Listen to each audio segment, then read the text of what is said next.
Hey story lovers. If you're into mystery, suspense, and unexpected twists, you're in the right place. Hit subscribe, relax, and let's dive into today's story. Damien Carter wasn't just a CEO, he was an empire in motion. His name opened doors, silenced boardrooms, and commanded headlines.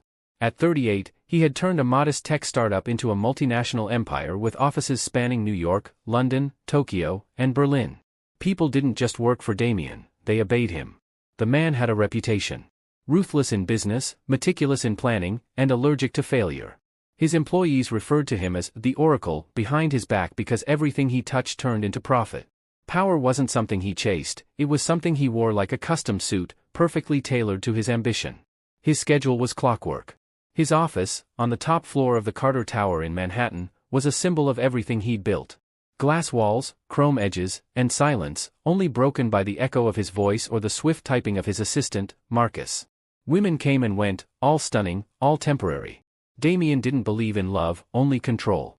Relationships were business contracts in his world, not emotional journeys. He never faced real defiance, until she walked in. She wasn't meant to matter. A mid-level consultant from an acquired firm, assigned to handle internal audits in Europe. On paper, she was just a name. In person, she was a disruption. Her name was Elara Quinn. British-born, 30, with eyes that held the calm of winter and a mouth that didn't know how to flatter. She wasn't loud, wasn't flashy, but she was different. In a world full of yes-men and scripted smiles, Elara had her own mind. And she wasn't afraid to use it. Their first meeting was brief. Damien had expected her to nod, agree, and execute. Instead, she questioned numbers, flagged inconsistencies, and, worst of all, told him he was wrong in front of others. The room had gone silent. No one spoke to Damien Carter like that. But Elara did. Politely. Firmly. With facts. He should have fired her. That's what he told himself. But something about her resistance intrigued him. She didn't seek attention, didn't try to impress, she just did her job. Flawlessly. And when he tried to intimidate her, she didn't blink. Weeks turned into months. Her presence disrupted his routine. She challenged his decisions, offered alternatives, and never once treated him like he was untouchable. It infuriated him. It fascinated him. And slowly, it began to consume him. He started calling her into meetings that didn't need her. Started watching her more closely. At night, when he stood by the floor-to-ceiling window of his penthouse, his thoughts were no longer on mergers, but on Elara's eyes, her voice, her refusal to kneel. Damien didn't flirt. He commanded. But Elara wouldn't be commanded.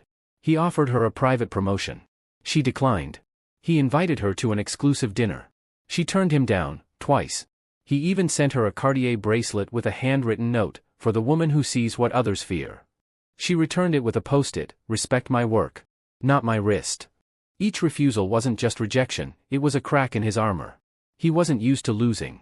Especially not to a woman who worked 3 levels beneath him and didn't even own a designer handbag. He began making mistakes. Micromanaging projects that didn't need him. Snapping at employees. Missing deadlines. He was distracted, and everyone saw it. His board started to question his focus. Investors noticed a dip in performance. The media whispered rumors, had the king lost his touch? He confronted Elara one evening in his office.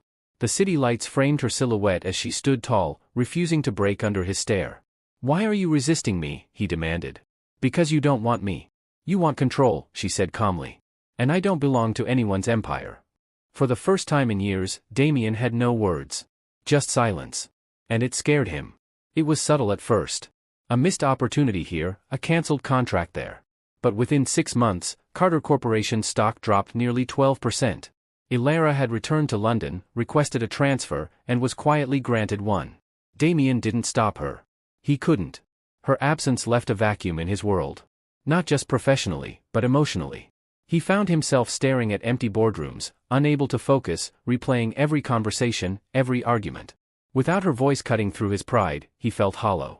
He tried to bury himself in work, but it no longer inspired him. His empire had become cold steel and meaningless numbers.